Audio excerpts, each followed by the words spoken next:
dalam PKPB. Jadi tolong patuhi segala SOP yang telah disediakan. Siapa yang si pakai mask, sila pakai mask. Saya kata saya pakai mask ya. Saya ingin nak cakap.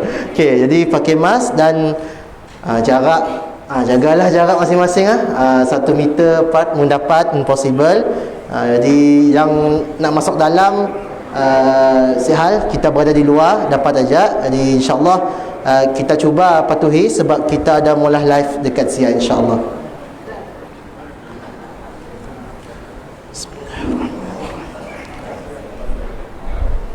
Kepekan lunduk membeli nangka, burung merbah di pohon cemara, majlis bermula tirai dibuka.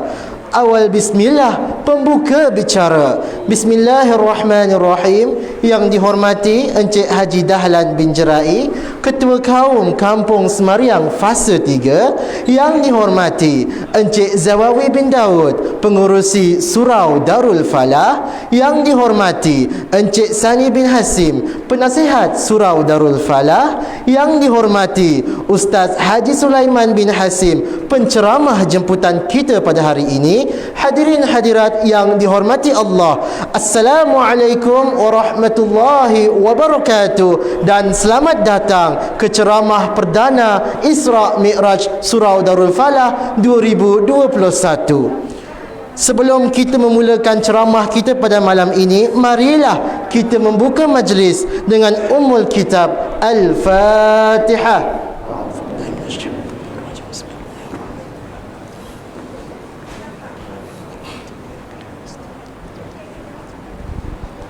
Alhamdulillah, hari ini ialah 27 Rejab, merupakan hari yang cukup bersejarah untuk umat Islam, di mana pada hari ini terjadinya peristiwa Isra dan Mi'raj. Oleh itu, tanpa membuang masa lagi, majlis ingin menjemput Ustaz Sulaiman bin Hasim untuk menyampaikan ceramahnya. Hal tatafaddal mashkuran.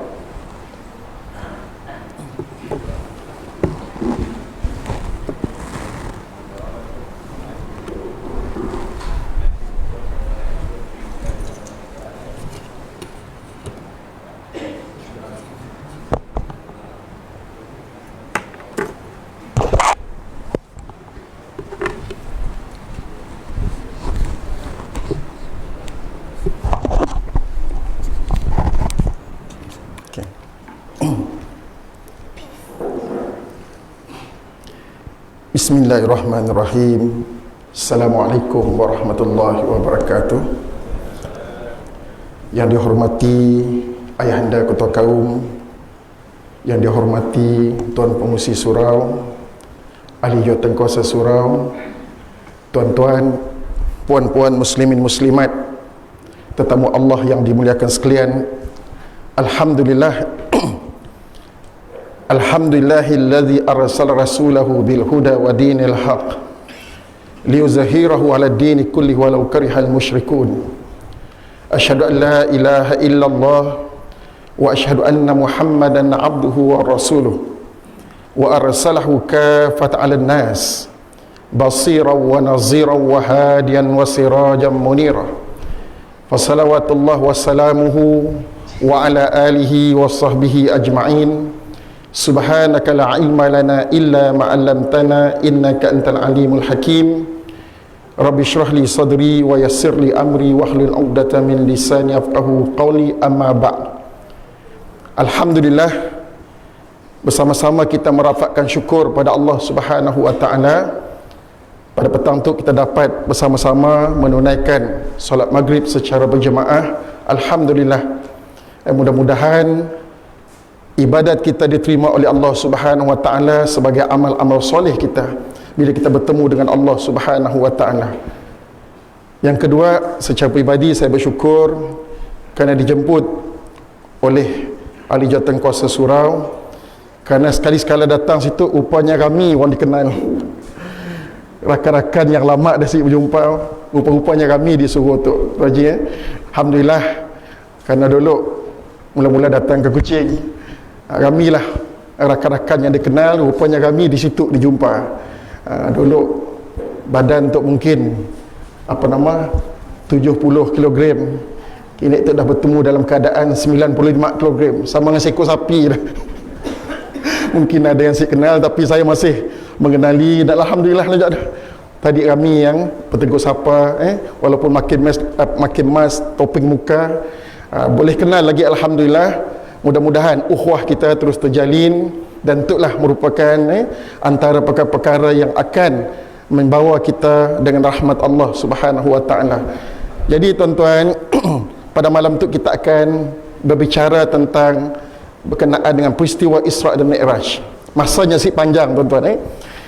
Sebelum saya nak memulakan dalam masa yang singkat ini, saya bukan ajak cerita-ceritanya banyak khilaf tuan-tuan, banyak pendapat, banyak kaul, tapi cara menyampaikan ceramah pun ada khilaf juga. Sebab saya pernah diminta oleh orang menjemput tuan-tuan, pernah yang kata, "Ustaz menceramah kelak Ustaz, coba ibu nyentuh nak biasa-biasa, kelakar nak si pernah disentuh oleh orang. Cuba lari sikit daripada tajuk berkenaan dengan peristiwa-peristiwa yang dilalui oleh Rasulullah sallallahu alaihi wasallam yang mau nak lain." Saya dah halah, kita terima aja pendapat dia. Pendapat pertama tuan-tuan, ada juga pendapat yang mengatakan bahawa selalu penceramah kini itu suka cerita benda yang pergi jauh, hilang cerita Isra' dan Mi'raj. Ada juga yang minta macam dia tuan-tuan, mesti mau cerita yang jauh hilang daripada Isra' dan Mi'raj, mesti juga kembali kepada peristiwa Isra' dan Mi'raj. Jadi untuk meraihkan pendapat-pendapat tu tuan-tuan, saya dah halah kita mana yang dapat. Yang penting ialah cuba kita ingat apa yang dipesan oleh ulama kita tuan-tuan. Kita tu menyambut sejarah Rasulullah sallallahu alaihi wasallam, peristiwa penting yang berlaku ke atas junjungan besar Rasulullah sallallahu alaihi wasallam. Kita ambil apa yang disebut oleh ulama, iaitu yang menyebut dalam fiqh sirah, Syekh Abdul Rahman Al-Buti tuan-tuan, minta maaf, Syekh Ramadan Al-Buti. 4 perkara disebutnya dalam berbicara tentang sirah. Satu ialah kita mengenali Rasulullah sallallahu alaihi wasallam. Dengan kita menyambut, kata orang, perkara-perkara yang berlaku ke atas Rasulullah tu, kita makin kenal akan Rasulullah. Ia yang pertama. Yang kedua ialah sedaya upaya kita mencontohi, kita kenal, kita contoh apa yang telah dibawa oleh Nabi sallallahu alaihi wasallam. Kita ambil iktibar, kita amalkan, menjadi satu pegangan, menjadi satu pendirian, menjadi satu sikap. Kita nak mencontohi sirah Rasulullah sallallahu alaihi wasallam. Yang kedua. Yang ketiga, kata Syekh Ramadan Al-Buti, ialah mudah untuk kita memahami Al-Quran. Mudah untuk kita faham tentang Al-Quran. Macam ayat tentang dalil, subhanallazi asra bi 'abdihi lailan minal masjidil haram ilal masjidil aqsa allazi barakna haulahu linuriyahu min ayatina wa huwas samiul basir. Sadaqallahul azim. Pendek je ayat yang menceritakan tentang Isra' dan Mi'raj. Mun kita belajar tentang sirah Rasulullah sallallahu alaihi wasallam, macam ni kita nak mengambil iktibar daripada ayat yang pendek tu tuan-tuan. Tentulah dengan kita mengkaji tentang sejarah baginda Nabi, maka mudah untuk kita faham apa yang dipadah di dalam Al-Quran. Ya, yang ketiga. Yang keempatnya ialah kita bersedia untuk berubah, menukar hidup kita, budaya kita, sama ada pribadi kita sebagai seorang Muslim, sama ada kaum keluarga kita yang terdekat, kita cuba berubah dengan culture, dengan budaya yang dibawa oleh Al-Quran tuan-tuan. Dan yang mungkin yang lebih besar lagi ialah kita merubah masyarakat. Masyarakat kita berubah kepada apa yang dinyatakan seperti mana di dalam Al-Quran. Ya, tujuan asal kita belajar sirah Rasulullah sallallahu alaihi wasallam. Maka lengkaplah dengan kita mengambil 4 perkara tu tuan-tuan, maka lengkaplah. Jadi pada malam tu kita sentuh mana yang sempat, insya-Allah. Mudah-mudahan memberi manfaat kepada diri saya yang bercakap tuan-tuan, dan begitu jugalah untuk kita semua. Baik, kita mulakan dengan ayat tadilah. A'udzubillahi minasyaitonirrajim. Bismillahirrahmanirrahim. Subhanalladzi asra bi'abdihi lailan minal masjidil haram ilal masjidil aqsa alladzi barakna haulahu linuriyahu min ayatina wallahu samiul basir. Sadaqallahul azim. Baik, ayat tu tuan-tuan pendek. Mu di kampung dulu, ingat mungkin yang sebaya, mungkin anak-anak tu saya tahu lah, zaman kini tu lain dah. Mun mari bila baca ayat tu tuan-tuan, first round sebelum kita khatam, enak. Mun ingat di kampung-kampung dulu lah, ada yang sekampung tu Najib sama kampung di Kabung lah, dulu lagi mari lah, lagi lah tuan-tuan meriah.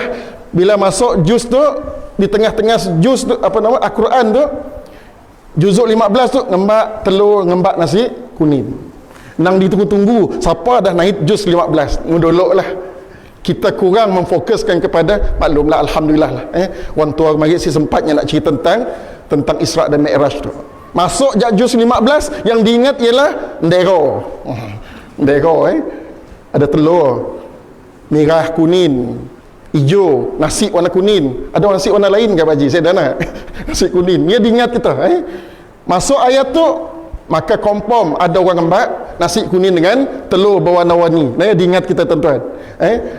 Ada juga yang naik juz 15 tapi belum pandai jalan diimpun. Ada doanya tuan-tuan. Cok beruk kijang berang Nabi Muhammad nunjuk hatiku terang. Pernah tak dengar doa ya? Cik dah ya, doa orang kampung mari tapi bagus juga. Oleh kerana terdasik je pandai macam Allah maftah alaina hikmataka wansyur alaina.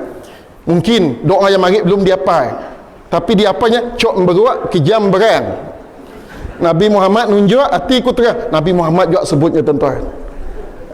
Alhamdulillah, doa keyakinan dan percayanya dengan Rasulullah sallallahu alaihi wasallam.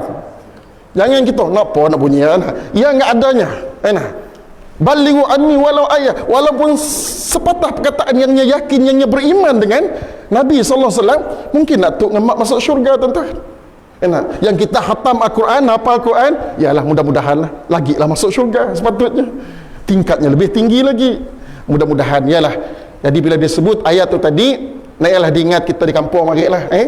Tetapi hari tu kita nak mentadabbur sedikit berkenaan dengan ayat tu tuan-tuan. Saya akan kupas sikit-sikit je lah, kemudian kita akan masuk tema-tema tertentu. Maha suci Allah. Sebab kita sebut Subhanallah, selalu kita keliru Subhanallah dengan Masya Allah tuan-tuan. Subhanallah tu satu kekaguman yang pelik, Subhanallah, termasuklah perkara bagus, termasuklah perkara yang bagus. Subhanallah, Masya Allah tu benda yang lebih bagus tuan-tuan. Masya Allah, selalu kita dengar. Yang penting ialah satu pujian kita kepada Allah, kekaguman kita kepada Allah Subhanahu Wa Taala. Sibuk kita ngulas panjang benda pendek tuan-tuan. Kemudian asra bi 'abdihi lailan minal masjidil haram ilal masjidil aqsa, yang Allah telah memperjalankan hambanya yaitu Muhammad sallallahu alaihi wasallam di malam hari, bermula daripada Masjidil Haram hingga ke Masjidil Aqsa. Yang saya nak sebut di situ tuan-tuan ialah banyak juga orang lain ngupas, mungkin satu pengulangan kepada kita. Kena Allah menggunakan nak tunjuk sebagai dalil bila disebut hamba, bukannya roh, bukannya apa nama yang disebut sebagai mimpi. Nabi itu bergerak dalam keadaan sedar sebagai jasadnya. Okey, kita nak ngupas benda lah. Menjadi dalil Nabi diperjalankan dalam keadaan Nabi sedar. Ya, banyak juga dikupas benda tuan-tuan berdasarkan ayatnya. Tapi yang saya nak sebut ialah hamba. Kenapa Allah mempergunakan nama hamba sedangkan Nabi adalah kekasih Allah Subhanahu Wa Taala? Kena disebut Allah telah memperjalankan kekasihnya Muhammad sallallahu alaihi wasallam. Allah telah memperjalankan pesuruhnya Khatamul Nabi, tapi disebut macam ni tuan-tuan, disebut sebagai hamba. Maka disialah kita nanggap bahawa macam-macam ni pun nilai hamba yang disebut oleh Allah Subhanahu Wa Taala kepada manusia itu adalah satu nilai yang perlu diterima, yang perlu difaham, yang perlu disuka oleh kita. Bukan hanya dari sudut harfunnya, hurufnya, bahasanya, tetapi maknanya. Bila disebut hamba tadi ialah kita hamba kepada Allah Subhanahu wa taala. Sedangkan Nabi sallallahu alaihi wasallam disebut sebagai hamba, apatah lagi kita tu yang bukan nabi, yang bukan apa tu, yang jauh daripada para sahabat Nabi lagi kita tu. Apatah lagi kita supan nak ditunggah hamba. Mun Allah lah, makin hambanya kita, makin dekat kita kepada Allah Subhanahu wa taala. Makin hambanya kita, makin kita memahami kita tu sebagai hamba, makin kita dicintai oleh Allah Subhanahu wa taala. Inna akramakum indallahi atqakum. Hamba yang betul, seorang hamba tu ialah dia bertakwa kepada Allah Subhanahu wa taala. Saya nak sebut tuan-tuan, dalam masa yang pendek tu ialah mengakulah kita tu hamba Allah. Nabi disebut hamba, dan bila disebut hamba Allah, buatlah seperti hamba. Bila kita hamba, taatlah kepada Allah Subhanahu wa taala. Saya nak contoh dari sudut yang lain tuan-tuan ni. Kita tu kadang-kadang mau disebut hamba, mun dengan Tuhan lah, mun dengan manusia minta maaf lah, si mau kita diperhambakan orang. Mun orang nyuruh kita jadi hamba sesama manusia tu, satu nasi boleh. Datangnya Islam, kata sahabat Nabi sallallahu alaihi wasallam, Rubai' bin Amir, ialah agama yang membebaskan manusia, memperhambakan manusia. Si boleh lagi menghambakan manusia sesama manusia. Jangan maulah orang seperti hamba, sebab dilarang dalam syariat Rasulullah sallallahu alaihi wasallam. Baik, kita tu sebagai hamba tuan-tuan. Bila kita hamba, kita hendaklah taat kepada Allah Subhanahu wa taala. Dalam keadaan hamba tu tuan-tuan, saya nak sebut satu perkara. Ada manusia kadang-kadang kita lah, bila kita diberi kelebihan sedikit, kita lupa kita sebagai hamba. Tadi terdengar, saya mungkin kita pun pernah dengar selalu ceramah Ustaz Azhar Idrus nah. Tetak saya pun seorang saya tetak juga tuan-tuan. Saya tu si pandai nak mulah lawak lah. Bila saya dengar ceritanya, kena kita bila traffic light kita berhenti. Sebab kita perlu patuh kepada undang-undang. Tapi katanya, yang kita tu patuh, tiba-tiba ada orang datang daripada belakang. Minta maaf polis ngiginnya. Polis ngiginnya. Lepas di traffic light tuan-tuan. Kita nanya, oh patut hanya lepas ni orang besar tu kita. Lepaslah orang besar. Sebab apa? Ni orang besar. Terlepas daripada traffic light. Bukan kita nganok tuan-tuan, tu nyebut aja lah supaya kita berfikir. Bila tidak terlepas tu orang besar tu, tiba-tiba rombongan raja tuan-tuan. Lebih besar lagi lah, siapa yang lebih besar daripada raja lah. Mungkin bukan raja situ, anggaplah raja lain tuan-tuan. Kita nak nyebut aja manusia tu. Melimpas raja katanya. Menteri tadi berhenti juga sebab raja lebih besar. Lepaslah raja tuan-tuan. Tapi yang raja tu, yang paling besar tu, tiba-tiba bertemu dengan 6 ekor sapi guring tengah jalan. Ni lah lucunya tuan-tuan. Kita tu raja, sapi duduk tengah jalan. Di horn kita. Senyum je sapi tuan-tuan. Siapa perlu mengalah? Sapi ke raja? Akhir katanya, raja juga ngalah, sapi juga besar tuan-tuan. Dalam hal ialah sapi juga besar. Jadi yang menariknya bukan nak menghina siapa-siapa, bukan tuan-tuan. Walaupun siapa kita, dah Nabi tak disebut sebagai hamba, kita tu manusia tu bila disebut sebagai hamba, kena ada satu perasaan bahawa kita tu hamba, tetap kita ada kekurangan dan kelemahan. Jangan kerana pangkat kita rasa lebih, jangan kerana harta kita merasa lebih, jangan kita kerana rupa kita merasa lebih. Sedangkan manusia tadi adalah manusia yang lemah, yang merupakan hamba kepada Allah Subhanahu wa taala. Allah beri, ada yang sedikit lebih nak tu, ada yang sedikit lebih nak tu, tapi kita tetap adalah seorang hamba. Nak kaitkan dengan hamba tu juga tuan-tuan, laqad zara'na li jahannam katsirun minal jin wal ins. Yang banyak menjadi pembakar kayu api itu ialah, kata Allah, terdiri pada jin dan manusia. Lahum qulubun la yafqahuna biha. Manusia macam ni yang singaku hamba tu, ada hatinya si muak faham nya sebagai hamba. Walahum a'yunun la yubsiruna biha. Ada mata si muak memahami bahawa kita tu hamba. Walahum azanun, ada telinga kita si muak faham kita tu adalah hamba. Apa kata Allah menurang macam tu, yang si tahu dirinya hamba tu, ulaika kal an'am, lebih lagi dah, bukan hamba lagi disebut Allah. orang macam tu lah binatang, kata Allah. Binatang apa? Ikut kronologi, binatang ternakan. Bagus lagi perumpamaan Allah. Musik terasa lagi, balhum adal, lebih hina daripada binatang, segala binatang. Mudah sebut lebih hina binatang, segala binatang. Dan nak lain lah tuan-tuan. Saya teringat, minta maaf lah untuk cerita tuan-tuan, cerita benar.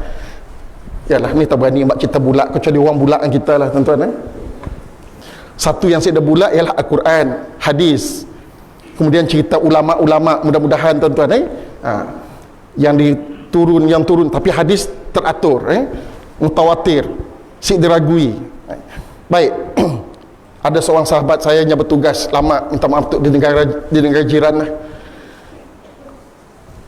Saya pernah ikut kursus Sidak UM berkenaan dengan agama liberal daripada Fakulti Usuluddin, Profesor Datuk Kamil Majid. Lalu dia nyebut, sebab yang saya rasa betul lah, dia nyebut ada beberapa pesantren yang pesantren tadi memang agama liberal, memang yang sebut kajian, memang betul-betul kajian di UM tuan-tuan, Fakulti Usuluddin, bukannya terjahan, bukannya omong-omong kosong, memang di kajian, memang ada kajian, ada bukti melalui kata orang kualitatif dan kuantitatif, sama ada menemui temu bual ataupun kajian, memang sah. Ada yang agama liberal, nama pesantren tapi liberal, siap pada ikut. Tapi yang disebut sahabat tetek ialah banyak yang betul, banyak alim ulama, orang hebat, lebih hebat daripada kita situ tuan-tuan. Tapi yang menarik katanya, memang sama macam kita, semua sama, cuma ialah bezanya di sini ada longgar sedikit. Kita tu banyak yang disiplinnya. Dalam pesantren tadi ada tingkahnya satu sudut tuan-tuan, kandang babi, macam sekolah lah, sekolah pesantren, saya kata nak menyebut juga kita ambil nama pesantren sikit sekolah, tak ada di polah kandang babi, boleh ke tuan-tuan contohnya lah di polahnya kandang babi. Lalu ditanyanya, apa guna kandang babi? Rupa-rupanya kandang babi tu digunakan untuk memberi tarbiyah kepada anak-anak pelajar di sini. Teringat saya pergi ke satu sekolah pedalaman tuan-tuan, dipersetujui oleh PIBG bersama dengan pentadbir sekolah, dipolah satu penjara. Jadi saya isu lah, mak bapak setuju, oleh kerana benda tu di kampung jauh tuan-tuan, dipolah di bawah bangunan konkritnya satu pagar besi. Siapa biak berolah tingkah dalam pagar besinya, waktu pulang sekolah baru dilepas, dah merasa kandang besi dah tuan-tuan. Akhirnya nambiak tu bagus dipolah macamnya.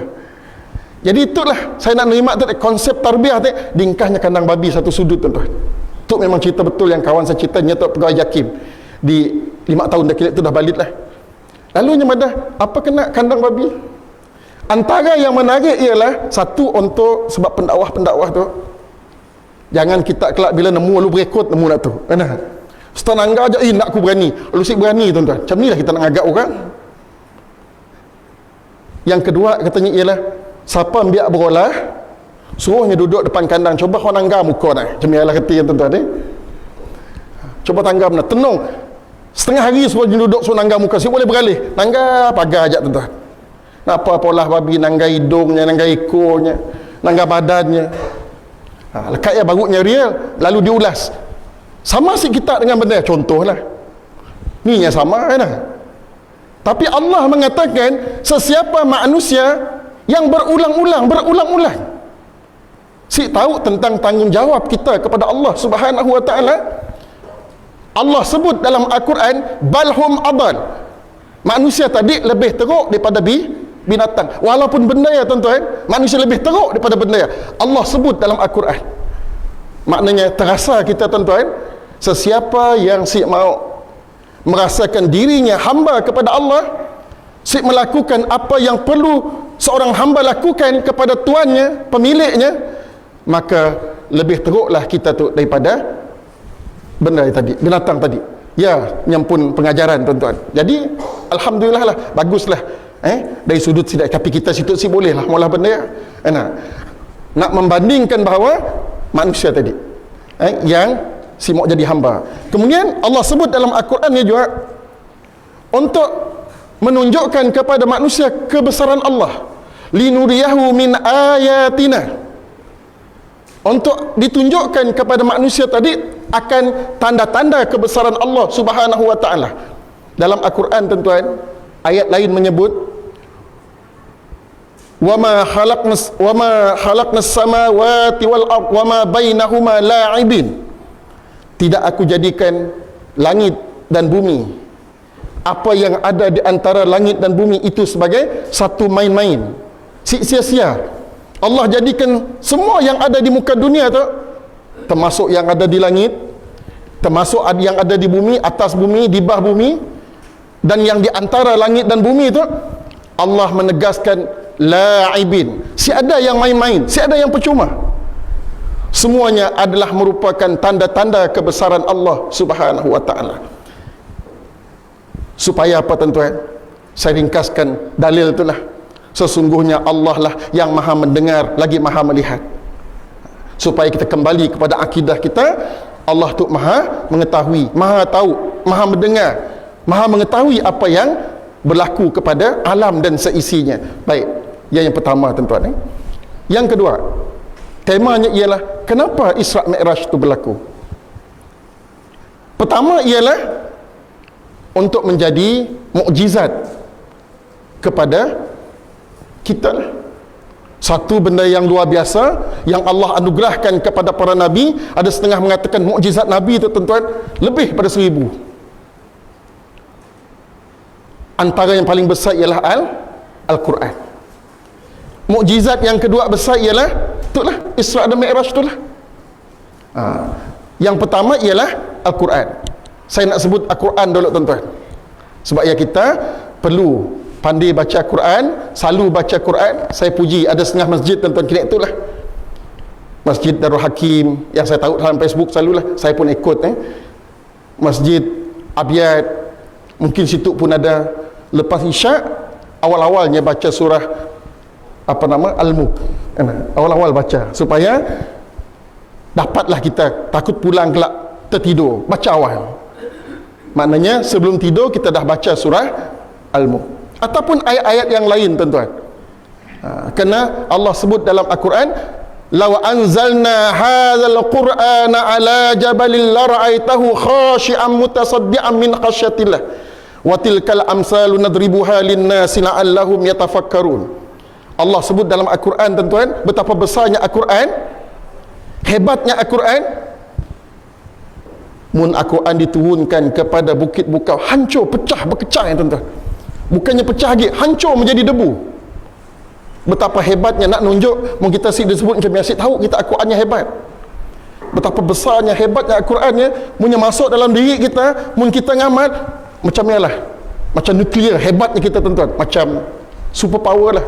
Mun kehebatannya boleh mecah bukit bukau tadi, dapat dimasuk dalam diri kita, kita bertenaga tuan, energi kuat. Bila Al-Quran dimasukkan dalam diri kita jadi kuat. Sebab apa? Kekuatan tadi boleh memecahkan gunung ganang. Kita selalu baca Al-Quran, kecil manusia tuan-tuan.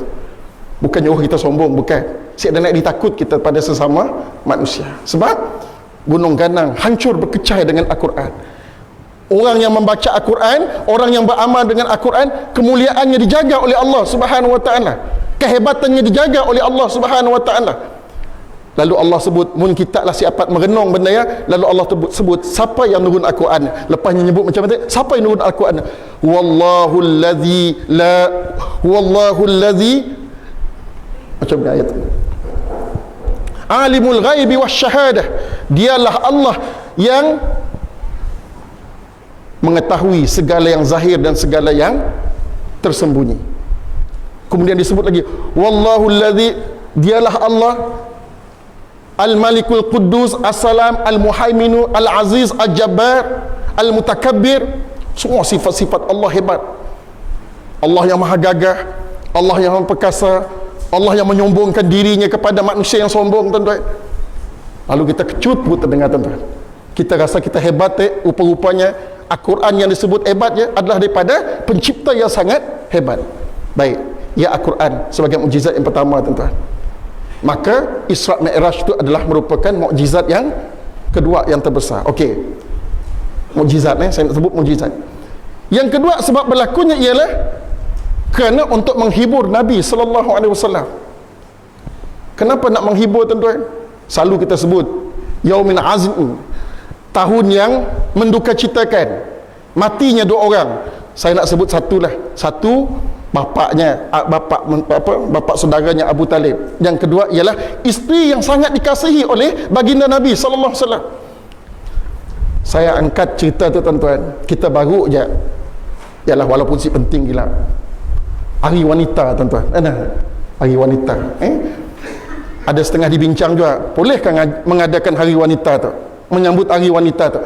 Saya beri contoh macam tu je lah. Mesti mau nyambut Hari Wanita, sambut Hari Tuan Imam. Salahkah nyambut Hari Tuan Imam? Hari tu ialah Hari Tuan Imam sedunia. Berbanggalah menjadi imam. Contohnya kan, bila nemu imam, selamat hari imam Tuan Imam.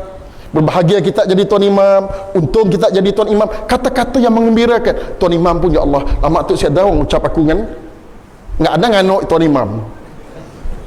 Minta maaf Tuan Imam, contoh lah kan, banyak tempat nganuk Tuan Imam. Tuan Imam siapa salah, nyangkut sikit habis bahaya tuan gabung kan, tersangkut sikit habis kena anak orang, tersilap sikit dah habis kena anak, kena jajak seluruh kampung tuan-tuan.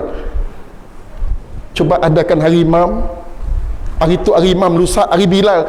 Selamat hari Bilal, Bilal. Kita lah Bilal umpama sahabat Nabi sallallahu alaihi wasallam. Bangga hatinya tuan-tuan.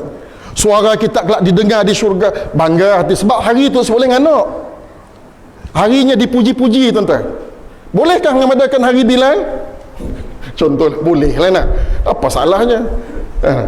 Hari bapa boleh ke? Hari ibu boleh ke? Apatah lagi orang yang perlu wabil walidaini ihsana, orang yang perlu kita berbuat baik kepada mereka, perlu kita ingat, perlu kita puji. Subhanallah tuan-tuan.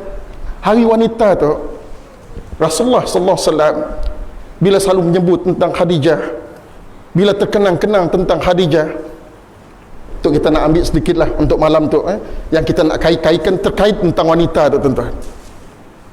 Apa kata Nabi? Aku mengingatkan Sayyidatina Khadijah kerana ketika orang lain dia beriman kepadaku, ketika orang lain mengingkariku, kata Nabi, dia membenarkan aku ketika orang lain mendustakan aku. Dia menginfakkan hartanya ketika orang lain menghalangkan hartanya untukku. Dia memberikan zuriatku dengan rahimnya berbanding dengan isteri-isteriku yang lain. Hadis, saya lupa riwayatan, tetapi hadis sahih tuan-tuan. Hadis Bukhari, hadis Bukhari yang menceritakan tentang hebatnya Sayyidatina Khadijah. Macam ni sifat Sayyidatina Khadijah tuan-tuan. Minta maaf lah, hari tu ada orang perempuan belakang. Waktu PKP tu jarang suruh ada orang perempuan. Alhamdulillah ada orang perempuan belakang. Kita puji sikit lah. Sebab orang perempuan tu, satu, mak kita, kedua, bini kita, kakak adik kita, anak-anak kita. Saya rasa sayang pun lah tuan-tuan. Bila bini si ada di rumah sekejap 3 hari, penin palak bang. Tu si bang, si tahulah mun ada orang si penin lah. Ni nak penin, nak mau lahir dimpun pun si pandai.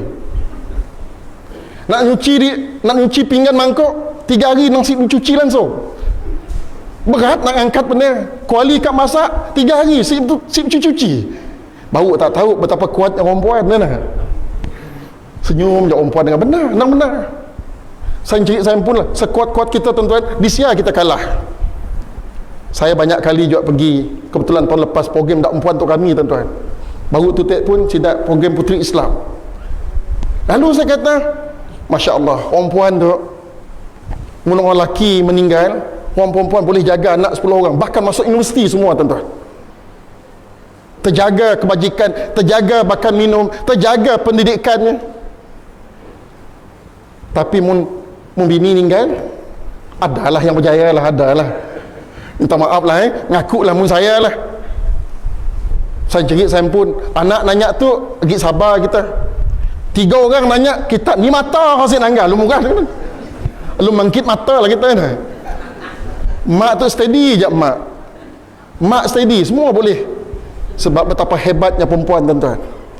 Jadilah seperti Sayyidatina Khadijah, ibu-ibu sekalian, para isteri sekalian, anak-anak sekalian. Sayyidatina Khadijah, seorang isteri, ketika suaminya, tangga suaminya di ujung-ujung ketika nak jadi Nabi, tuan-tuan, umur 40-an, Nabi Rasulullah SAW selalu travelling. Mun tahu travelling ngembak duit sihan. Yang ditahunya travelling Nabi tu berkhalwat di atas Gua Hira. Si pulang bermalam-malam. Nak apa? Nak kerja kita tuan-tuan. Cuma udah ya. Mau kita tuan-tuan nak. Perempuan biasalah nak. Apa ndak dintunya tuan-tuan? Adalah lu nak dintu dia tanyanya. Ada aja kau orang dia ya macam lah soalan-soalannya tuan-tuan Tapi Sayyidatina Khadijah radhiyallahu anha, Nabi pergi dibekalkan tuan-tuan. Dimasakkan bekal. Diiringi kata-kata bagus, kata-kata kasih sayang. Pulangnya Nabi tuan-tuan, Masya Allah, disebut dalam sejarah sebab ialah pernah sekali Nabi dibuka oleh Sayyidatina Khadijah. Rupa-rupanya pintu terkunci lah. Sayyidatina Khadijah tidur depan pintu bila pagi tuan-tuan. Bila dibuka dengan Nabi di depan, Allah rasa bersalah. Sayyidatina Khadijah minta maaf kepada Rasulullah. Rasulullah pun minta maaf juga tuan-tuan. Masing-masing minta maaf. Mudah dua-dua minta maaf. Bila nak kelahi tuan-tuan, kita bila yang buka, ya Allah, bila tak pulang bang, minta maaf bang. Ya lah kau, alhamdulillah kau pun kita lah. Amak dah aku. Nasib ku ngerajang pintu tu. Ya bahasa kita tuan-tuan. Nabi senyum, Nabi minta maaf juga. Malam tadi kami orang bertemu. Sayyidatina Khadijah pun minta maaf juga. Minta maaf Nabi, kami sedar malam tadi. Isteri Rasulullah SAW. Datang Nabi dalam keadaan berpeluh bila menerima wahyu yang pertama tuan-tuan. Datang Nabi sedar. Soalnya Nabi dalam ketakutan. Ya hikmahnya isterinya lebih tua daripada umur Nabi tuan-tuan. Seorang yang tenang, seorang yang lemah lembut. Datang Nabi diselimutnya tuan-tuan. Lepas diselimut ditanya, diberi nasihat. Jom lepas tu kita pergi klinik, berjumpa dengan Warqah bin Nawfal. Si ada yang kata bila ada sakit, nanaknya je orang tua tu, nanak dia anaknya. Lagi kita dah tua-tua tu tuan-tuan jangan pandai-pandai nak ada sakitnya bini. Kita Hamid sakit lagi, saya dah macam bunyi kita ya. Ya Allah, sedangkan tua tu lah kita makin sakit tu. Sakit benar, bukan bulat-bulat sakit. Sakit gigi, sakit pelatut. Macam Tuan Haji bagi cakah-cakah ngayuh bagi. Bila dah lama-lama sakit tangan kita tuan-tuan. Nak ngadu dengan bini, mau bini faham, alhamdulillah. Sakit tak bang? Oh tedah, kasih intan payung. Mun ada bini mau nyebut macam begini kita dengar. Mun anak enggak mau disebut, mun laki semua disebut. Mun ada laki mana kadang-kadang orang tua tu cuba tahan sikit-sakit Macam ya jawab bini tuan-tuan. Oh sakit pala kita ling. Oh macam pergi hospital ke? Ya contoh sibuk kita guru aja tuan-tuan. Betapalah sifat Nabi tadi tuan-tuan. Baik, mudah-mudahan apabila matinya isterinya tuan-tuan, tentulah Rasulullah dalam keadaan yang penuh dengan duka cita. Nak sebut sedikit ketika mana Nabi dan umat Islam di pulau. Tahu tak sini tempat di pulau? Katakan tu adalah Baitullah ataupun Masjidil Haram. Masjidil Haram tu adalah tower istana hotel Safwah dan sebagainya Pullman situ depan tu istana. Mungkin kita pergi belakang tu ataupun daripada kita sa'i keluar daripada sebelahnya di sia tuan-tuan, di sia tu tempat lalu mayat jenazah. Mungkin kita rajin, tapi oleh kerana kita tu pergi umrah sekejap tuan-tuan, kita fokus masuk pintu berapa, masuk pintu keluar pintu, masuk pintu keluar pintu je kita tuan-tuan. Seingin kita nak berjalan tepi tu, mungkin kita diam kelas tu lah, jalan tuan-tuan. Mungkin kita berjalan, bila kita pergi di situ ada tempat telaga Zam-Zam yang pure tuan-tuan, yang kita boleh mandi, yang kita boleh minum. Kami orang ngambil air besar-besar tuan-tuan di sini lah free. Minat kita beli apa nama gallon aja. Di atas sikit ada yang disebut sebagai terowong. Jadi sialah kawasan perkampungan Bani Hashim dipulau oleh orang-orang Mekah.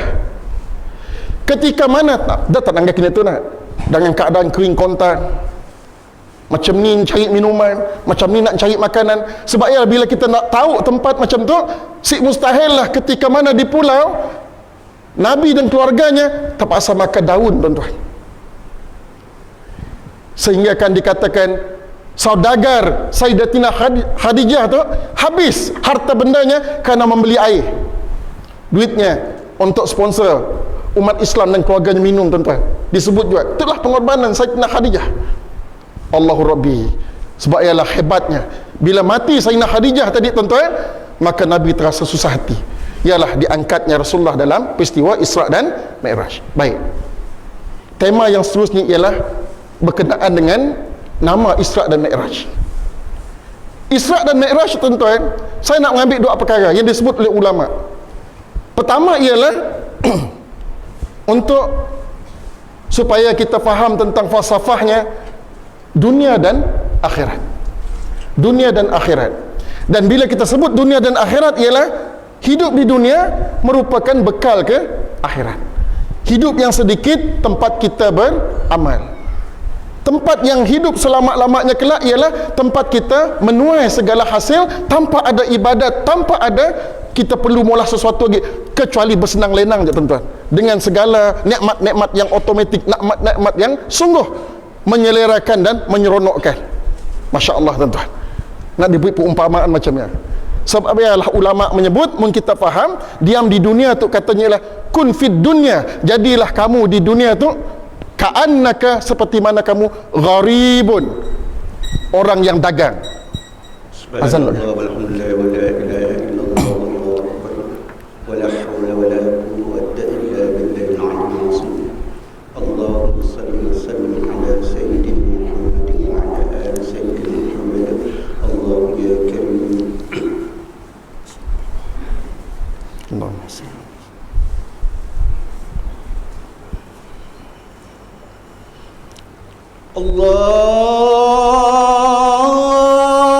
Allahu Akbar, Allahu Akbar.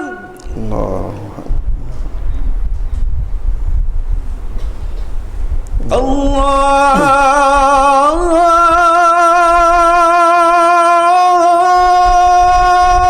Akbar,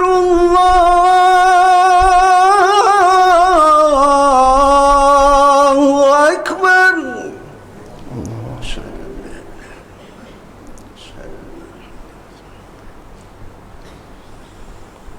Asyhadu an la ilaha illallah.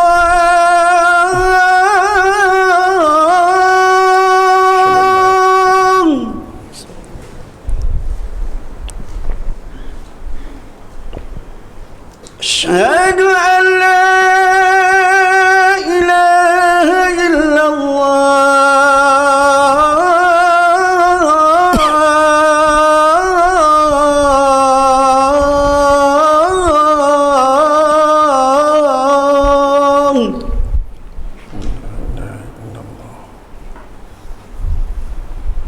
Asyhadu anna Muhammadar Rasulullah.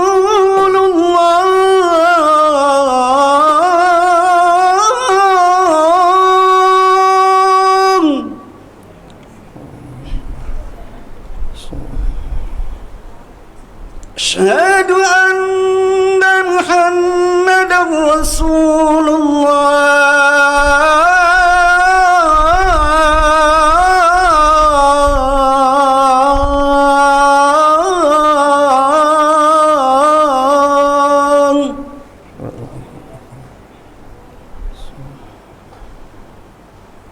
Hayya 'alas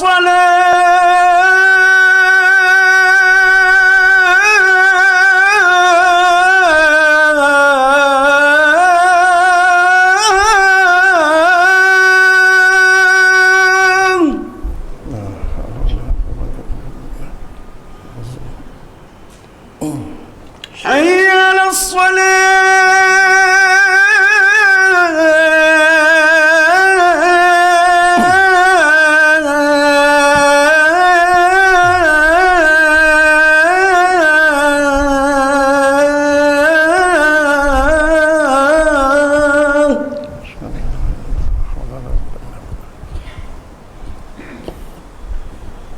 حي على الفلاح.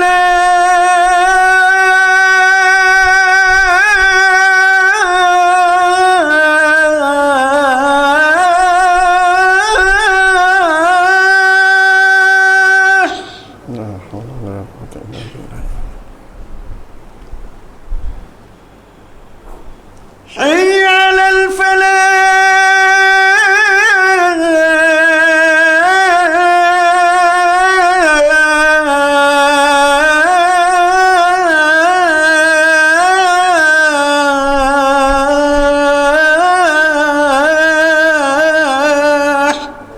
لا حول ولا قوة إلا بالله.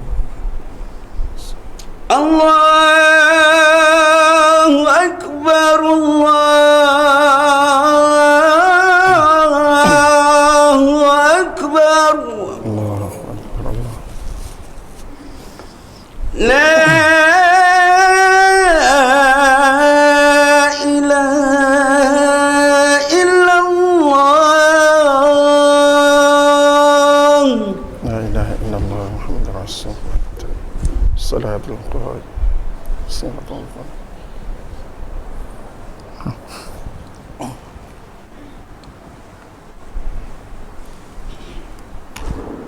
Baik, tuan-tuan muslimin muslimat tetamu Allah yang dimuliakan sekalian, kita sambung sedikit yang tadi bila disebut sebagai dunia tu tuan-tuan, yang Allah sebut di dalam Al-Quran, al-yawma la yanfa'u malu wala banun illa man atallah biqalbin salim.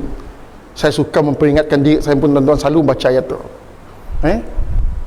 Di Selangor dulu khutbah keduanya ayat tu dibaca memang setiap waktu Jumaat tuan-tuan, mengingatkan diri kita bahawa di akhirat kelak semua berkenaan dengan harta benda, anak pinak tidak dapat memberi manfaat melainkan hati yang sejahtera. Manusia datang dengan hati yang sejahtera, iaitu manusia yang datang dengan sifat hambanya yang benar kepada Allah Subhanahu wa taala. Maka tuan-tuan, dalam kehidupan yang singkat tu ialah yang disebut oleh ulama, oleh hadis Nabi tadi, jadilah kamu ketika hidup di dunia tu umpama pelintas jalan ataupun orang yang disebut sebagai gharibun, orang yang tengah berjalan, orang yang tengah travelling tuan-tuan. Apa maksud Nabi SAW? Seolah-olah kita tu bermusafir. Bila kita hidup di dunia tu umpama satunya ialah macam melintas jalan je, pendek je tuan-tuan. Saya sempat nak nyebut tentang musafir, saya sebut menyeberang jalan aja. Yang Nabi sebut macam penyeberang jalan tu artinya dunia tu macam melintas jalan sekejap aja, kita nak pergi seberang nun sebenarnya. Pendek ya tuan-tuan masa berlalu. Maka sebab ialah rugi rasanya kita dalam masa pendek tu kita mengaut sebanyak-banyaknya amalan untuk kita bawa di hadapan Allah Subhanahu wa taala. Cuma tinggal lagi tuan-tuan, dalam saya nak nyebut benda itulah, bawalah amal-amal soleh kita untuk kita persembahkan kepada Allah Subhanahu wa taala. Maka bila nak disebut amal soleh tu ialah hendaklah semua perkara yang kita lakukan lillahi ta'ala. Semua perkara yang diwajibkan, yang disunatkan, perkara yang makruh ditinggalkan, yang haram ditinggalkan, ingat lillahi ta'ala. Semua yang kita lakukan tadi lillahi ta'ala. Maka saya nak sebut tuan-tuan, apatah lagi dalam perkara-perkara yang besar, bahkan dalam perkara-perkara yang kecil pun hendaklah kita niatkan lillahi ta'ala. Ikhlas, kerana ikhlas tadilah yang akan dinilai oleh Allah Subhanahu wa taala. Saya angkat tema tu tuan-tuan kerana naklah akan kita jaga dalam masa pendek tu tuan-tuan. Cukup kita ambil ikhlas tu pun satu benda yang besar, sama ada dalam perkara kecil ataupun dalam perkara yang besar. Saya ingat ada satu cerita tuan-tuan, seorang yang miskin, hidupnya susah, papa kedana, minta maaf istilahnya, susah lah orang miskin lah. Susah kita tu okey lagi tuan-tuan. Susah tu disebut dia bertemu dengan seorang ulama yang dalam kalangan tabi'in tuan-tuan. Bilanya susah, bekerja pun susah, gaji pun tiada, duit pun tiada, makan anak isteri tuan-tuan. Dah rasa kata orang dah susah hati gila, akhirnya bertemu dengan ulama tu tadi. Ngagak ulama, tolong beri nasihat dengan saya lo. Hidup saya tu susah gila. Bekerja pun susah juga, macam orang lain. Maka tuan-tuan, ulama tu ngajaknya, kita tunai solat sunat tuan-tuan Sebab dalam peristiwa Isra' dan Mi'raj tu, solat tu menjadi agenda penting tuan-tuan. Mungkin ujung kelak saya sebut sikit lah. Dan dalam perjalanan Nabi pun, singgah-singgah pun sentiasa solat sunat. Maka solat sunat tu, ulama' tadi tuan-tuan, bila nyamadah susah hidup, jom kita solat sunat. Tadi ada orang hantar, mun risau, solat. Mun terbeban, solat. Mun si gembira, solat. Ada orang hantar tadi. Bagus ya tuan-tuan, sempena Isra' Mi'raj, betul lah. Ulama' tu tadi bila bercerita tentang susahnya hidup, jom semayang. Ajaknya semayang loh tuan-tuan. Lepas semayang, ni si udah semayang je, fantashiru fil ard, ingat je. Lepas yang ajak solat sunat, saya dah, ya Allah Tuhanku, turunkanlah duit tu, saya dah. Jom kita pergi ngail. Rupa-rupanya ulama' tu ngajak pergi ngail juga tuan-tuan. Jangan disangka si bagus ngajak ngail tu. Saya pesankan diri saya pun, mun ngail enggak boleh lupa daratan. Lupa sekejap dengan daratan. Mun ngail di darat ni ada duit, ni ada ikan. Ngail di laut, lupakan daratan, tinggalkan daratan jauh-jauh. Tapi jangan jadi orang lupa daratan yang sebenar lah. Bila ulama' tu tak ngajaknya ngail, ingat saya pun sampai nangga Facebook saya lah. Nak juga keliau entah semain sunat ya. Mbak jarin sikit, nak rezeki juga lah. Ikan yang nang kau bulat, yang nang nak jadi rezeki saya tuan-tuan. Ikan eron 15 kilo. Engkau jarin tepi aja. Tengah malam pukul 9 ngabas, seekor-ekor ikan je besar tuan-tuan. Nak juga keliau bekat semain sunat ya. Lepas semain sunat, ngail tuan-tuan. Jadi bila ngail, dapatlah orang tu ikan besar. Tapi si tahulah bukan ikan eron lah. Besar ikan dapatnya. Lalu dijualnya ikannya. Bila yang jual ikan tu, dibelinya, ditukarnya dengan apa nama? Manisan dan daging. Lalu dihantarnya sebahagiannya kepada ulama' tu tadi tuan-tuan. Ulama' yang kata, ibu gagu nak beri kami. Ikhlas saya nolong.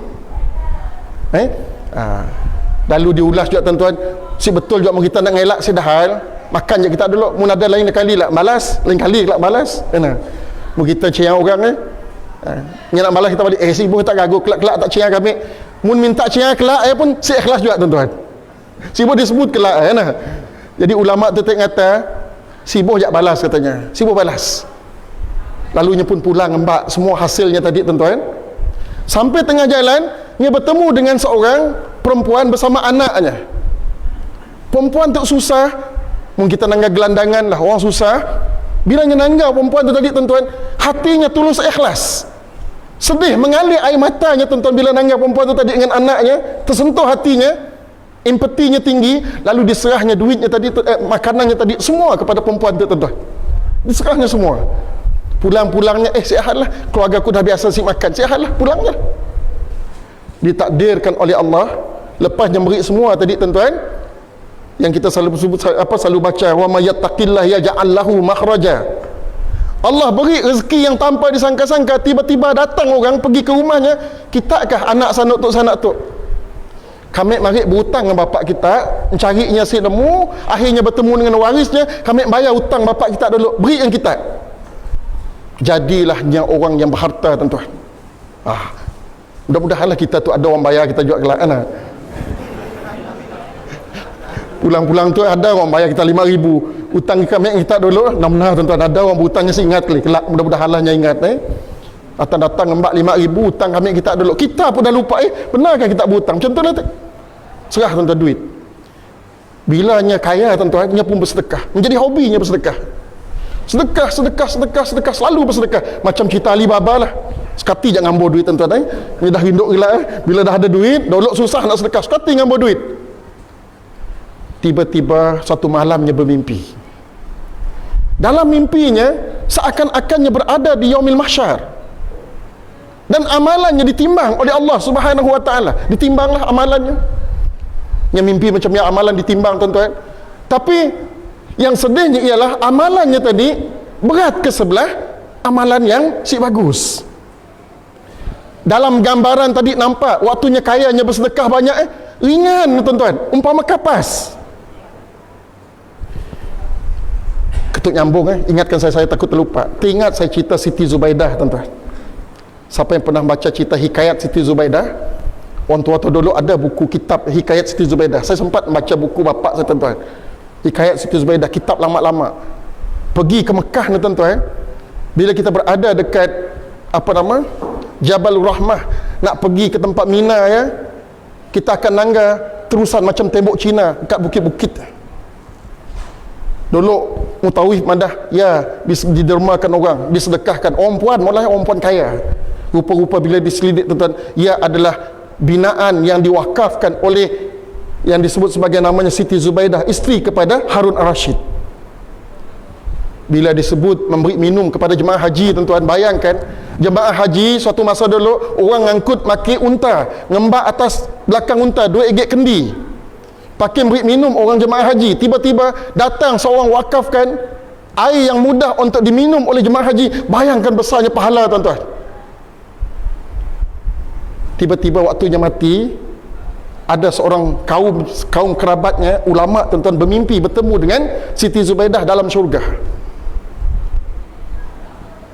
Bilanya bersoal jawab dalamnya tadi, yang kata tentulah kita masuk syurga kerana derma benda tu, wakaf benda yang besar tu tadi, tuan-tuan. Sayyidatina minta maaf, yang disebut sebagai Siti Zubaidah, dia kata bukan, Allah si pandang pun, katanya. Nasiblah ada amalan aku yang betul-betul aku ikhlas, walaupun kecil aku ikhlas. Nah, ayat tadi si dipandang oleh Allah Subhanahu wa taala. Kerana ada terdetik perasaan oleh kerana orang muji, tuan-tuan. Ada juga nyebut bila kita ikhlas, orang muji, timbul rasa kita rindu ya sihat juga, tuan-tuan. Tapi takut pula kita boleh. Enggak tak? Timbul perasaan macam ni, tuan-tuan. Aku juga enggak apa derma. Sehingga kan kita tahu macam ni niatnya, Allah si pandang, katanya benda tadi. Si pandang. Yang dipandang Allah pada amalan yang kecil, tuan-tuan. Macam itulah orang tu tadi, bila ditimbang amalan sedekahnya yang banyak tadi, si dapat memberatkan amalan bagusnya. Amalan yang jahit tadi masih berat. Terbayanglah dalam timbangan tadi, tuan-tuan, kemudian didatangkan manisan dan daging yang dermakan waktunya susah tadi. Ringkas hadisnya, barulah amalan baiknya, amal solehnya berat daripada timbangan amal jahatnya. Retinya apa, tuan-tuan? Walaupun kita susah, sebab ialah dalam hadis Nabi, Allah suka kepada orang yang dermawan, yang bersedekah. Allah lebih suka kepada orang miskin yang bersedekah.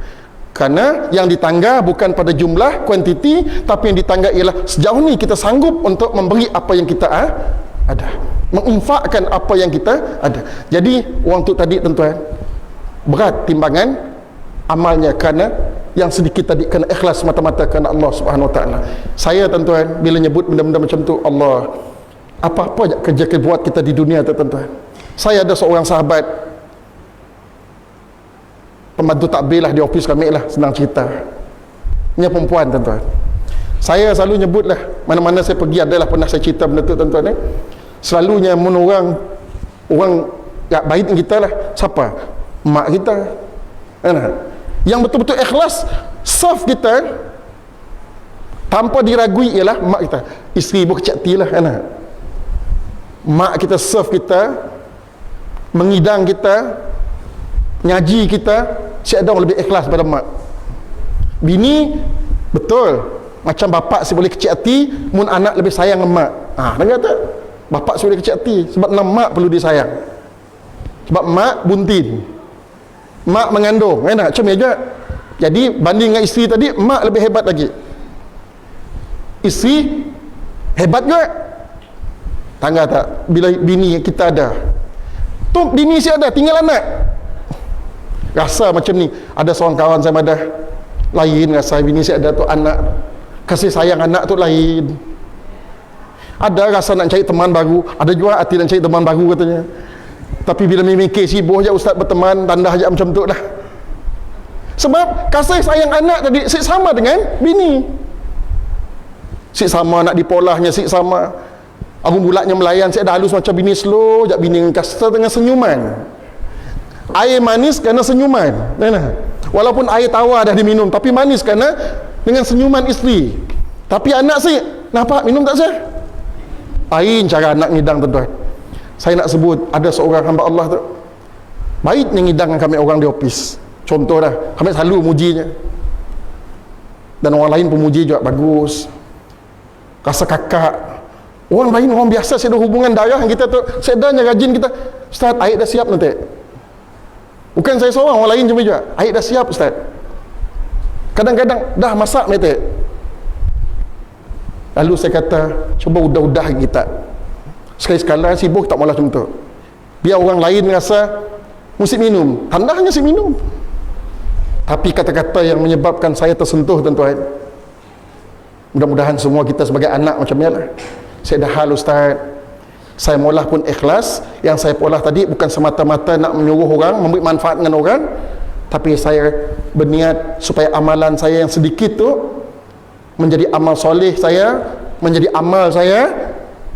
Mudah-mudahan mak bapak saya dikubur nun mendapat manfaat daripada amal saya yang sedikit tu. Masya Allah, tuan-tuan. Kita ngidang orang, kita beri dengan orang, kita melayan orang, niatnya pertama ialah kita nak jadikan itu sebagai amal soleh. Baru kita asyik puas, baru kita rasa puas hati, tuan-tuan. Saya ada kita ngerepak, aku ajak nyuci nak tu. Yang saya ada orang lain nak nyuci benda tu. Nah, contohnya lah, akan memberi rasa pengorbanan, memberi rasa keikhlasan. Sebab apa? Sebab pendek gila melintas tu. Kita akan tuai di akhirat kelak, tuan-tuan. Baru kita tercari-cari, ni kita nolong orang, ni kita sedekah dengan orang, ni kita senyum dengan orang, ni kita meraihkan orang. Nak macam itulah akan menjadi amal-amal soleh kita di akhirat kelak, tuan-tuan. Masya Allah. Jadi yang pertama, falsafahnya tadi, Isra' dan Mi'raj itu ialah syurga dan, minta maaf, dunia dan akhirat. Yang keduanya ialah keselarasan hidup di dunia, hidup di bumi dan hidup di langit.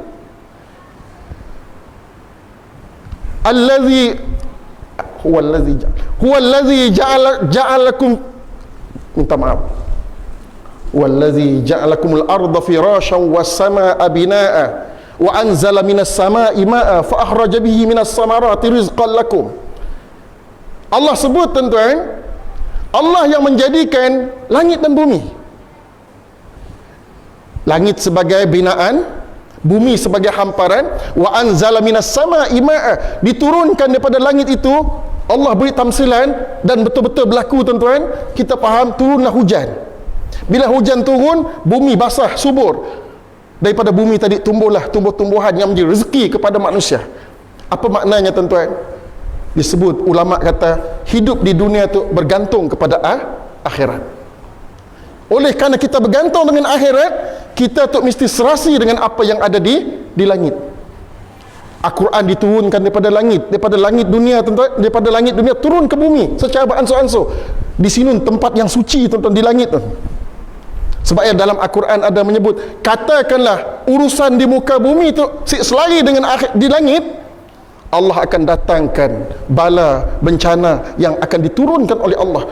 Sebab kehidupan di bumi itu sama dengan apa yang ada di langit. Ia diulas oleh ulama, tuan-tuan. Di langit melambangkan segala-gala yang tercipta di langit. Rahsia Allah, Baitul Ma'mur, Sidratul Muntaha, semua berada di langit, tuan-tuan. Maka di bumi itu mesti taat dengan yang di langit. Pendek saya sebut kesimpulannya, jangan kita jadi setengah yang kita pernah pandang, tuan-tuan. Ustaz Dusuki pernah saya ngembak dulu, baca juga, tapi bila Ustaz Dusuki pernah datang, dia bercerita, lagi yakin kita, tuan-tuan. Seminggu lepas yang berlaku di Palu, dia datang, saya mbaknya ke Jalan Muhibah, ke Masjid Semah Padi juga.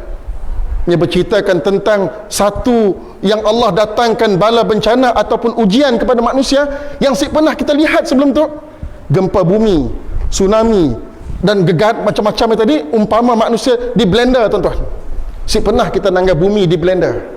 Yang atas turun ke bawah, yang tepi naik turun ke bawah. Macam di blender, lalu jadi lumpur, lalu berair, tuan-tuan, macam kolak di blender. Macam-macam lah cerita. Ada manusia yang sekejap datang atas, kemudian ditarik lagi ke bawah. Masya Allah. Yang disebut sebagai Allah datangkan bala bencana, ujian, tuan-tuan. Masya Allah, betapa hebatnya yang akan berlaku sengsaranya manusia, tuan-tuan, walaupun dalam hidup yang sekejap. Jadi pendek ceritanya ialah falsafah kehidupan kita tadi, tuan-tuan.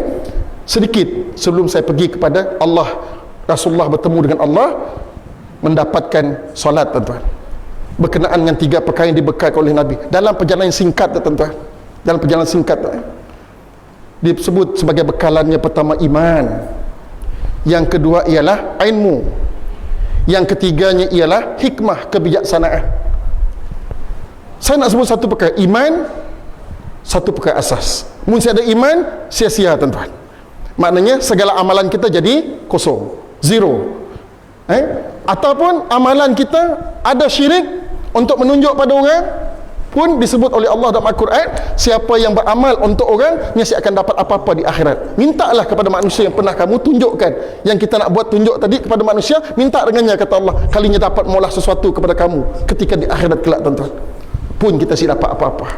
Jadi pentingnya ilmu tuan-tuan. Saya sebut ilmu tu, saya nak ambil satu cerita, mudah-mudahan menjadi satu pegangan kita pada malam tu tuan-tuan. Di situ kita mencetuskan, selepas tu kita pun cari ilmu. Yang Nabi sebut urdu aliman, au muta'alliman, au mustami'an, au muhibban, fala takul al-khamisah.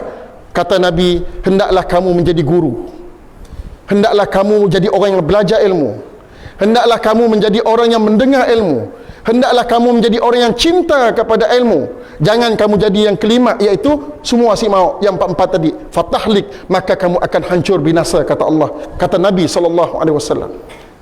Banyak hadis, banyak fadilat-fadilat tentang ilmu tu tuan-tuan. Cuma saya nak bawa satu cerita untuk kita renung. Allahu Rabbi tuan-tuan. Seorang ulama yang meninggal tahun 2015, Syekh Al-Khisam, apa nama? Allahumma Muhammad. Seorang ulama di Syria tuan-tuan. Dia bercerita, saya ingat saya sebut namanya lepas tu. Ada seorang penggali kubur. Tugasnya menggali kubur. Tu dekat Semeriang tu, kubur depan yang tuan-tuan. Rasa-rasa nak nanggal, esok tunggu jap mesti ada orang meninggal tuan-tuan. Mungkin kita pun si meninggal lah, siapa kita nanggal pun meninggal. Hari itu saya pergi 7 orang meninggal tuan-tuan. Masya Allah. Bila dia ngali kubur, datang seorang perempuan, tolong kita sedia kubur lah. Ada orang datang ke tu, jenazah datang ke tu. Lalunya pun menyedia ngemas kubur macam kita tu lah. Ada yang dah digali awal, dikemaslah, buang air dan sebagainya. Datanglah jenazah tuan-tuan. Bila jenazah datang, sirami orang ngembaknya. Diturunkan jenazah ya baik kita nangga, sirami. Sebab kita tu pesan kebaik tuan-tuan. Seorang mujaddid, seorang ulama besar yang menjadi contoh dalam gerakan Islam, Asy-Syahid Imam Hasan Al-Banna, matinya tuan-tuan sirami. Orang lelaki boleh, sebab kerajaan Mesir pada waktu mengharamkan orang lelaki boleh dengan ngubur jenazah kepada ulama besar tuan-tuan, mujaddid. Akhirnya orang puan menemani seorang lelaki, bapa kamu silap saya, yang boleh menemankan menguburkan jenazahnya. Jadi orang tu tadi disebutnya beberapa orang jak mikul jenazahnya. Bila diturunkan jenazah nak masuk dalam lubang kubur tuan-tuan, Allah bukakan hijab, seakan-akannya nampak tuan-tuan. Dilihatnya menjadi sebuah taman di depan kubur tadi, menjadi sebuah taman. Teringat saya waktu saya di Madinah tuan-tuan, jemaah saya bukan orang Sarawak lah, ni hilang, lepas isyak hilang. Carilah pintu 25 Bahaudin, dekat je tuan-tuan, melangkah berapa langkah je pergi ke pintu 25. Bergeraklah kami orang tu cari sampai ke Raudah nak cari tuan-tuan. Pusing, dia senang je macam meja. Seorang pergi ke situ, seorang pergi ke situ, lurus, si jumpa.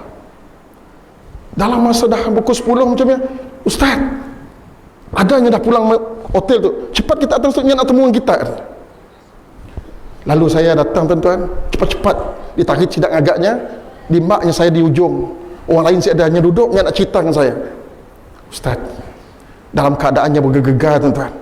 Ialah manusia tu bila temu nak macam tu, si ada orang dapat stabil tuan-tuan. Takjub, barangkali gementar, kami tetangga macam nak apa nak nama indah gila tempatnya. Sehingga kami berjalan-jalan, kami layap. Si tahu sini kami nak pergi. Kacak tempatnya Ustaz.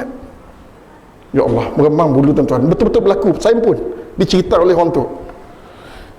Allahu Rabbi. Bila saya merujuk kepada orang yang lebih senior, lebih hebat tuan-tuan, maksud pengalamannya, yang ada mungkin satu, Allah buka hijab betul-betul lah, diberinya sekitar gambaran benda indah tuan-tuan. Mungkin juga alam jin, wallahu alam, bajunya kotor tuan-tuan. Tang sini wallahu alam, saya takut bajunya kotor. Macam tu lah tadi, bila jenazah diturunkan, ni nanggap macam satu taman yang indah. Cerita ulama tu lah, datang dua orang berkuda terus mengangkat jenazah. Dia pengsan tuan-tuan, pengsan. Bila dia nanggap macam pengsannya, jenazah dah diangkat oleh dua orang berkuda tadi, dimak, dia pengsan. Bila dia sedar, seperti biasa, jenazah ada dalamnya. Bila dia bercerita-cerita, orang macam si dengar aja, anggapnya berhalusinasi tu. Orang lain si dengar, okeylah, sihat lah. Berlakulah benda dalam beberapa bulan tuan-tuan. Selang beberapa bulan datang lagi seorang, minta maaf, orang perempuan yang sama, lalu nyuruh nyedia lagi kubur, ada seorang lagi jenazah, perempuan yang sama tuan-tuan, datang. Kali tu si pengsan, dia bersedia, terbuka lagi hijab tuan-tuan, datang lagi orang berkuda ngembak jenazah tadi, Masya Allah, dia bersedia, di tanggarnya aja. Lepas habis gambaran seperti biasa lagi. Saya pernah adalah cerita hal kubur-kubur macam tu tuan-tuan. Ngembak sidak pekerja sekolah, disebut sebagai sokongan lah, pekerja sokongan. Lalu dia kata, bila cerita-cerita bab lain lah hal kubur tu, Ustaz katanya, dua orang penggali kubur, sidak kerja sekolah tu, dua orang penggali kubur. Kami situ ada pengalaman Ustaz katanya, boleh kami berkongsi? Sudah sharingnya. Waktu dulu bila kubur digali, tanah kuning, tanah kacak, saya ada kotor, saya ada air, tanah keras. Bila dah habis kubur digali, tiba-tiba seorang yang nakal tu, dah dek, dia nak coba tuan-tuan, dah dek tanya, alunya gurin dalamnya. Bila nya gurin, tak semena-mena meraung, histeria. Dibacalah orang macam-macam tuan-tuan. Tu yang pun cerita, penggali kubur tak cerita. Bila nya sedar, nya bercerita, kena tak meraung. Rupa-rupanya tuan-tuan katanya, ingat kami nak main-main aja dia. Kalinya gurin, Allah datangkan sebagai pengajaran katanya, ada angin sejuk masuk dalam telinganya. Shhh, masuk. Terus tuan-tuan hilang. Terus terkejut, histeria, masuk angin aja. Masya Allah, macam nindaklah yang Allah janjikan, siapa yang si jaga sembahyang, yang ditunggu oleh ular sebesar leher unta tuan-tuan. Dalam keadaan ular tadi nak membaham manusia, ular yang ganas menunggu manusia yang tidak taat kepada perintah Allah, manusia yang menipu dalam perniagaan, ditunggu oleh Allah. Ada dalam kitab-kitab tentu bercerita benda ya tuan-tuan. Bila macam yang tadi, rasa hatinya nangga dua kali dah benda berlaku, pergi ke masjid, bertemu dengan ulama tu tadi tuan-tuan, bapaknya dengan datuknya. Mungkin yang muda lagi daripada ulama tu tadi. Nama ulama yang bercerita tu tadi saya ingat, yang penggali kubur tu ialah Abdul Rahman Al-Hafaf. Abdul Rahman Al-Hafaf. Dia pergi bertemu dengan datuknya, dengan bapa kepada si ulama yang bercerita tu tadi. Lalu dia bercerita tentang apa yang ditemunya. Belum habis cerita saya tuan-tuan. Bila dia dengan perempuan tadi, dia bertanya, siapa kita dengan orang mati dua kali tu? Lalu perempuannya berkata, kami diuji oleh Allah Subhanahu Wa Taala. Yang pertama dulu anak saya juga, yang kedua ataupun anak saya juga meninggal. Cuma yang pertama tadi mati ialah yang tengah menuntut ilmu. Bayang kita tuan-tuan, tengah menuntut ilmu meninggal. Siapa-siapalah yang tengah menuntut ilmu. Ada jemaah kita tuan-tuan duduk dengar dalam kuliah macam tu, yang mati. Bayangkan Allah beri ganjaran yang macam ni tuan-tuan. Tengah mendengar, tengah nuntut ilmu. Sebab ialah saya ingat waktu saya di Kelantan tahun 2018, di bazar Ramadan tuan-tuan, di polah macam suasana tanah Madinah lah, Arab lah, bergilir-gilir biar tahfiz baca Quran. Tiba-tiba sebuah van pulang, aksiden, mati semua biar tahfiz tuan-tuan. Sik kecoh pun mak bapak tuan-tuan, kerana mak bapaknya rasa sik dah hal lah. Kita situ barangkali kita saman tahfiz tadi tuan-tuan, kita sik ikut SOP, kena datang mbak biak dan minta kebenaran. Yalah, tapi nyenangga anak-anak tadi insya-Allah mati dalam menuntut ilmu, dalam penghafaz Al-Quran, biarlah mati dengan tenang tuan-tuan. Saya ada pun unsur-unsur lain juga, saya ada unsur jenayah juga, saya hadlah. Jadi mati, yang pertama mati dalam menuntut ilmu. Yang kedua ialah tu yang menariknya tuan-tuan. Sebab ialah menjadi motivasi kepada kita semua. Yang kedua ialah katanya anaknya seorang pemotong kayu api. Pergi ke hutan ngambil kayu, jual hasil kayu, tidak lain dan tidak bukan tujuannya ialah untuk menyara adik yang mati pertama tadi. Adiknya sekolah, adiknya belajar menuntut ilmu, nya hanya pemotong kayu, jual hasil, dapat rezeki, suruh adik belajar. Pun dapat urdu aliman, au muta'alliman, au muhibban, au mustami'an. Allah tunjukkan dalam peristiwa itu tuan-tuan, bila ditanya dengan ulama, yang dua orang tadi katanya, itulah yang Allah sebut fadilat orang yang terlibat dengan institusi ilmu dan orang yang menuntut ilmu. Rinduklah orang yang menubuhkan madrasah, rinduklah orang jadi cikgu, rinduklah orang jadi kerani, rinduklah orang yang terlibat dengan pendidikan khususnya tuan-tuan. Dan si salah pun kita yang ada di masjid, kita di kampung, balighu anni walau ayah, walaupun satu ayat macam cerita amalan tadi, walaupun sedikit. Lalu disebut oleh ulama yang dua orang katanya, yang penting ikhlas kerana Allah Subhanahu Wa Taala. Akhirnya tuan-tuan, nyetuk berhenti jadi penggali kubus, beri orang lain gila, umurnya pada waktu 50-an. Nya pun belajar daripada ilmu asas. Akhirnya Abdul Rahman Al-Hafaz menjadi ulama di Syria, menjadi ulama tuan-tuan, kerana nya dah dapat fadilat ilmu tadi yang dijanjikan oleh Allah Subhanahu Wa Taala. Mudah-mudahan iman kita dengan ilmu kita, kita akan menjadi umat yang sejahtera dunia dan akhirat. Yang akhirnya tuan-tuan, yang akhirnya Rasulullah naik ke tingkat-tingkat langit tu. Saya sempat nak cerita hal langit tu tuan-tuan, dijaga oleh nabi-nabi tu. Pendek ceritanya ialah Nabi sallallahu alaihi wasallam bertemu dengan Allah Subhanahu Wa Taala. Digambarkan oleh ulama yang mengatakan bahawa sepakatnya ialah Nabi bertemu dengan Allah. Macam ni cara, apa yang dipandang wallahu alam, saya perlu dibincangkan. Kerana saya ada faedah kita bincang benda tuan-tuan. Yang kita bincangkan ialah Nabi bertemu dengan Allah dalam keadaan disebut antara seperti busur panah, dekatnya tuan-tuan.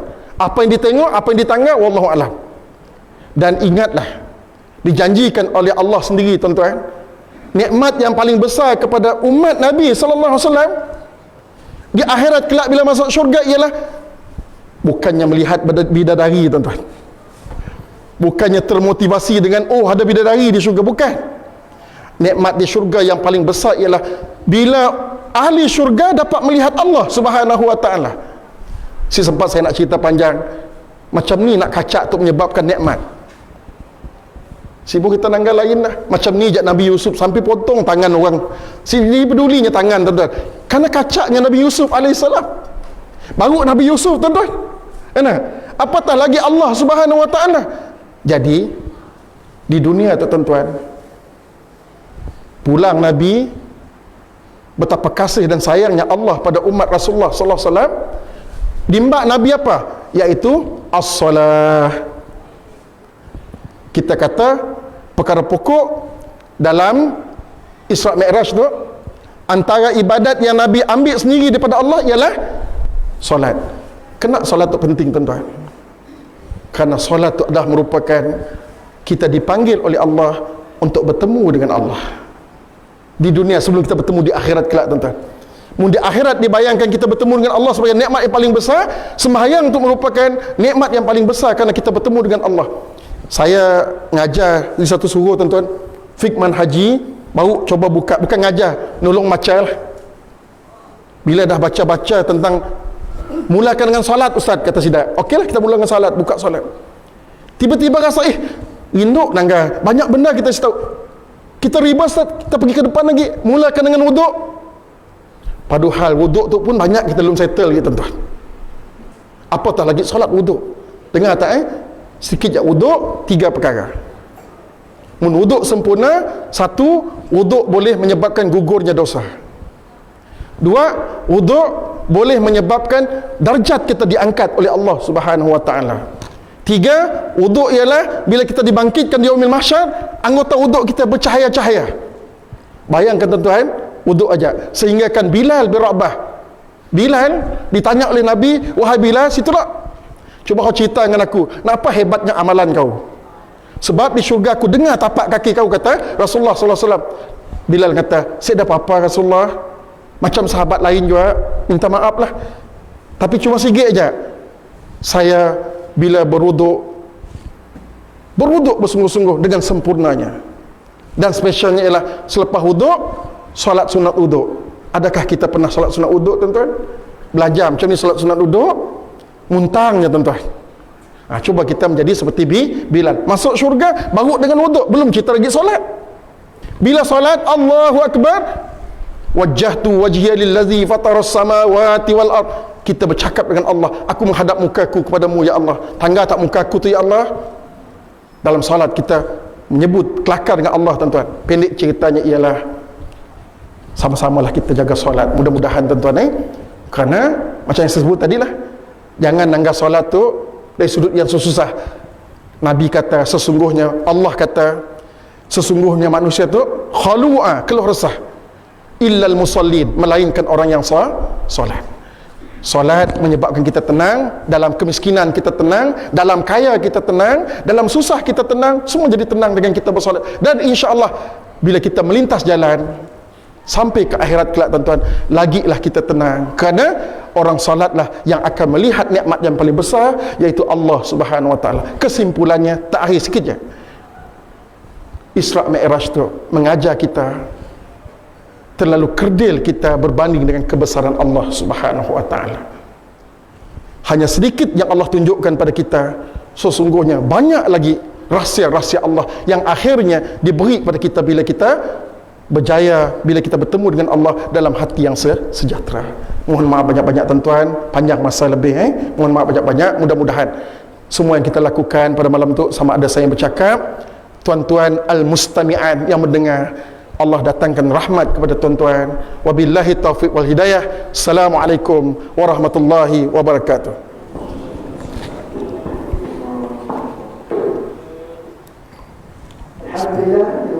Kepada Ustaz Sulaiman bin Hashim atas ceramah yang amat bermakna sebentar tadi. Semoga kita dapat mengambil ibrah dan pengajaran yang telah disampaikan oleh Ustaz. Sebelum kita melabuhkan tirai pada malam ini, saya ingin menjemput Tuan Haji Dahlan dan Encik Zawawi untuk bersama-sama di hadapan untuk menyampaikan sedikit cenderamata kepada Ustaz Sulaiman bin Hashim. Majlis mempersilakan.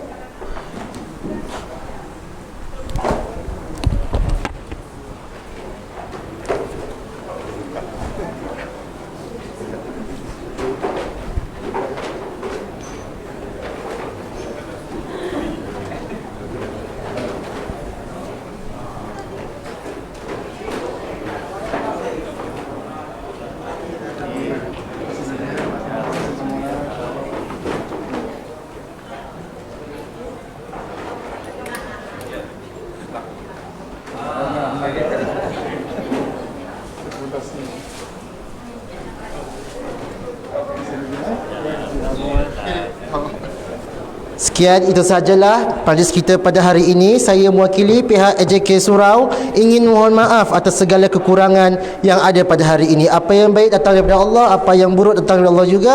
Sekian, Assalamualaikum warahmatullahi wabarakatuh.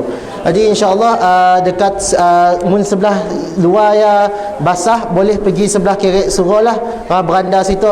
Mun si cukup boleh pergi sebelah kanan beranda surau. Sebab belah kiri ya air pergi tengah mengalir rasa. Okey, terima kasih.